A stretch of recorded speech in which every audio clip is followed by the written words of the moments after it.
Because of its central position, the Mediterranean was the scene of ceaseless fighting. It was here that Rommel's supply ships were sent to the bottom, and it was here that we first got a firm foothold in enemy-held territory.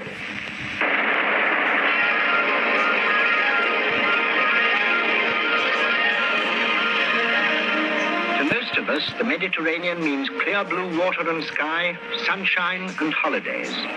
But from 1940 to 1943, it boiled like a cauldron. On the eve of World War II, the temperature starts to rise. In Spain, there is a savage civil war which might lead anywhere. In Italy, a dominating figure springs up. Not content with raising his country out of political chaos, Mussolini has ambitions to revive the power of ancient Rome. Apart from this volatile Italian, the 1939 Mediterranean presents a healthy strategic picture to Britain. At one end, a fortress, British since 1704. In the center, an island fortress, British since 1800. And at the other end, an area firmly allied to Britain by treaty. Allied ports and coastlines here, here, and here.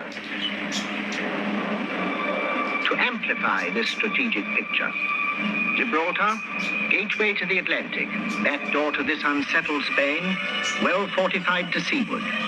In harbour, the battleships Valiant and Resolution, the battlecruiser Hood, the carrier Ark Royal, about to become the famous Force H, with Vice Admiral Sir James Somerville in command. Modern French cruisers, destroyers and submarines at Algiers and Toulon, a more powerful squadron still at Oran. Malta, well placed with its harbour, dockyard and airbase. Alexandria, main base of the British Mediterranean Fleet, gateway to the Suez Canal, headquarters of Admiral Sir Andrew Cunningham and Admiral Godefroy, who commands another strong French squadron. British and French warships are well distributed. The Entente Cordiale is in good shape. Then, on the 10th of June 1940, Mussolini joins Hitler. Italy is at war. Before June is out, Germany has overrun France and brought her to her knees. Now, what is to become of the French fleet? To the British, one thing is certain. These powerful French warships must not fall into enemy hands. They must either join the British or cease to exist as fighting ships. At Alexandria, Admiral Cunningham puts the grim situation to Admiral Godefroy, who eventually agrees to demilitarize his ships. But at Oran, Admiral Jansu refuses to concede to Admiral Somerville. The British ultimatum stands firm. At 5:45 on the 3rd of July, Force H has the tragic duty of opening fire on Britain's ally of 2 world wars. Ships are blasted, sunk at their moorings.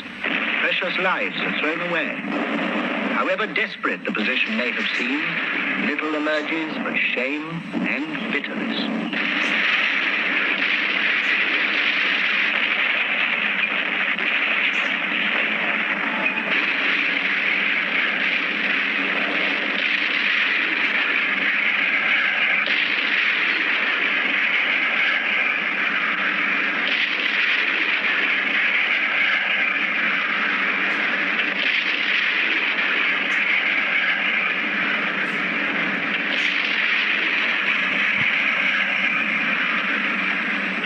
Now the Mediterranean has become a very different picture. In the western basin, only Gibraltar. In the center, Malta. 150 square miles of sandstone, alone, and only 60 miles from an enemy country. In the eastern basin, Alexandria and responsibility for the Suez Canal.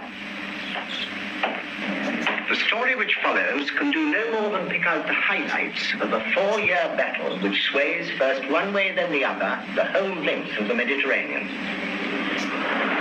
It is a separate battlefield, almost a separate war, fought mainly around and above merchantmen carrying men, food and weapons. For Britain, the stake is Malta, which looks to Gibraltar and Alexandria for its supplies.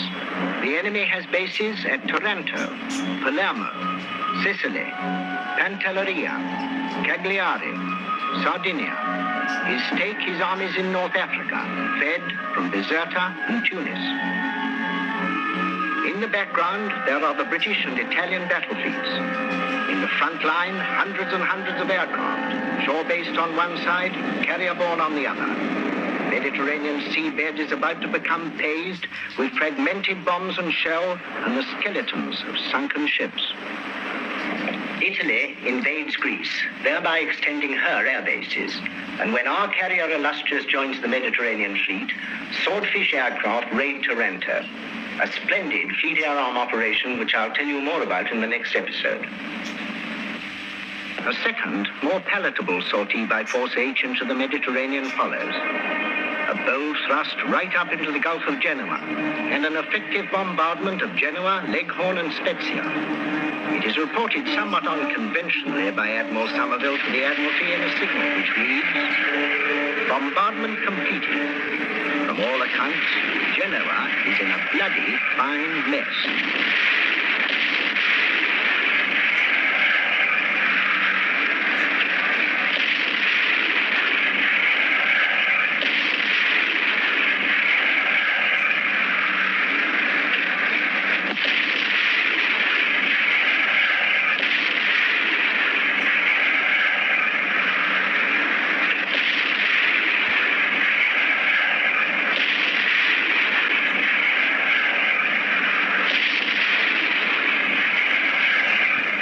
Then Flieger Korps 10, the German dive bombers, arrives on the scene.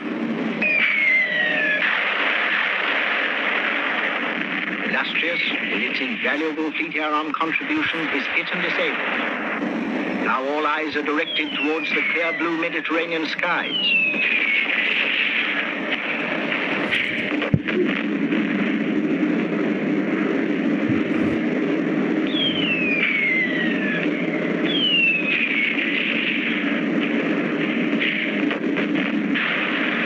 Battle for Crete, the cruiser Gloucester is bombed and sunk. So is Lord Louis Mountbatten's destroyer Kelly. Warspite and 3 other cruisers are damaged. Naval losses in the eastern basin mount steadily.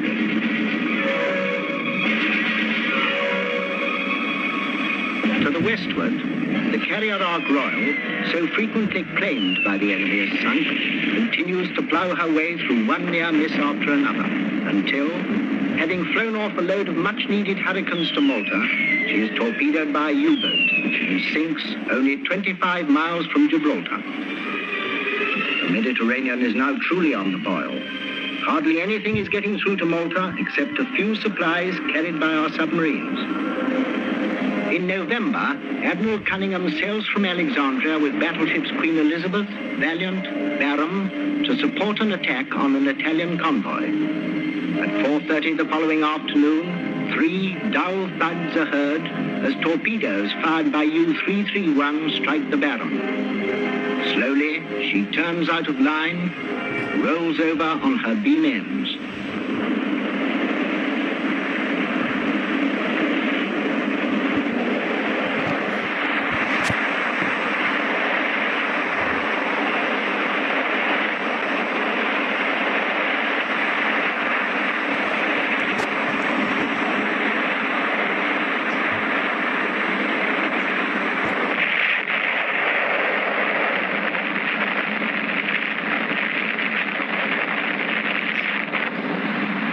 It seems unbelievable that some 450 men are picked up alive, but nearly 900 perish.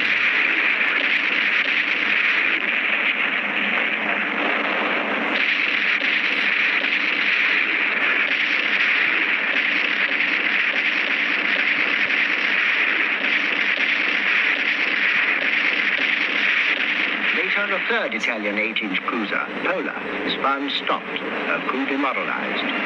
This is the ship which had been crippled and stopped by an aircraft from the formidable at dusk. Fiume and Zara had turned back to help her, thinking the British fleet was much further away than it really was. Pola is torpedoed and sunk by the destroyer Jarvis, and so ends the Battle of Nataham. Much of the Mediterranean story still remains to be told. Landing operations, the ordeals of Malta, the work of British submarines and of the Fleet Air Arm. All All these are discussed in future episodes in this series. And next comes the story of the Fleet Air Arm.